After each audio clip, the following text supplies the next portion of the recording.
Hello, this is Angela with Parker's Permaculture. I'm standing in the front yard of my Portland, Oregon permaculture garden in Zone 9A. Now, this is a food forest part of my garden. Permaculture is not exclusively food forest design.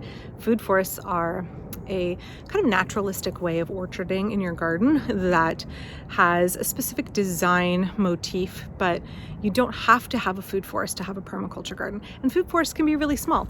This is where I have a lot of my fruit growing plants. You can see here, this is an Italian plum. Let's see if I can find, so you can see here, this is a Stanley plum. It's going to be a good, it's always a good plum year for this tree. This is a great tree.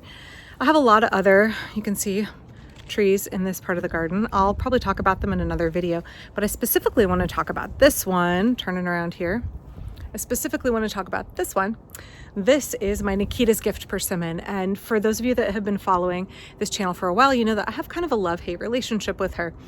She sometimes produces large quantities of really great semi-astringent persimmons. She's self-fertile.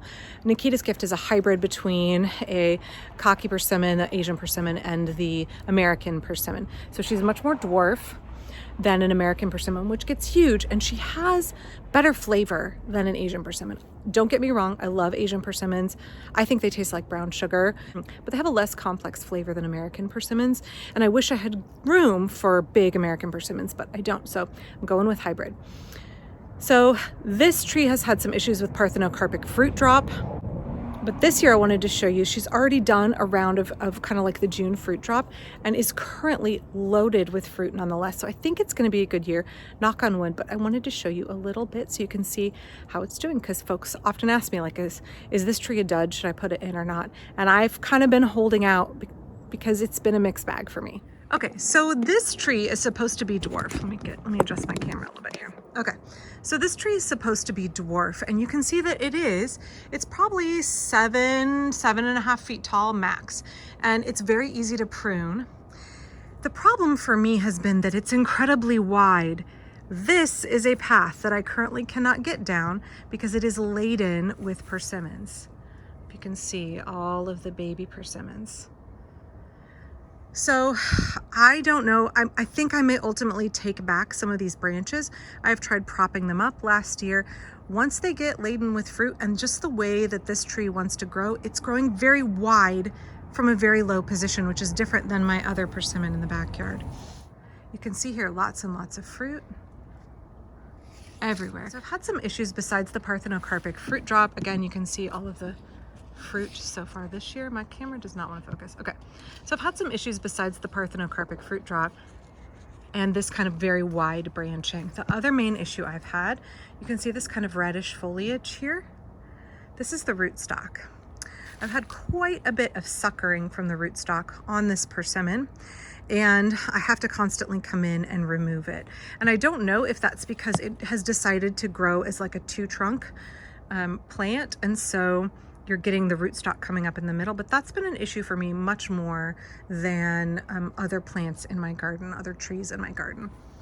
I think this tree is lovely. Goodness, it is lovely in the autumn when everything turns bright red, all the foliage turns really reddy orange, and the fruit itself is really lovely. And again, very tasty. I find the flavor of this persimmon is superior to Asian persimmons.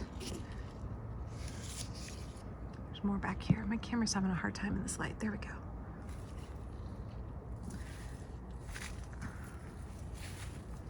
Now, I do have a little bit of an issue as these are ripening with the ones at the top up here, the ones that are the highest fruit, getting some bird damage. I think that's pretty common for folks growing persimmons, that you end up, if you have organic and you don't net them in any way, you have some sacrificial ones at the top that get some pecks on them. But there's so many others down low, down low, down low, that I'm not worried about losing a few to the birds. In fact, I've said it before that I account for about 20% of my crop going to wildlife. That's part of my design. I want to be able to feed the urban wildlife as much as possible. So I always overplant and overplan, and then I don't feel discouraged or upset when inevitably a percentage of my crop goes to wildlife. So I hope you enjoyed this update on my Nikita's Gift Persimmon.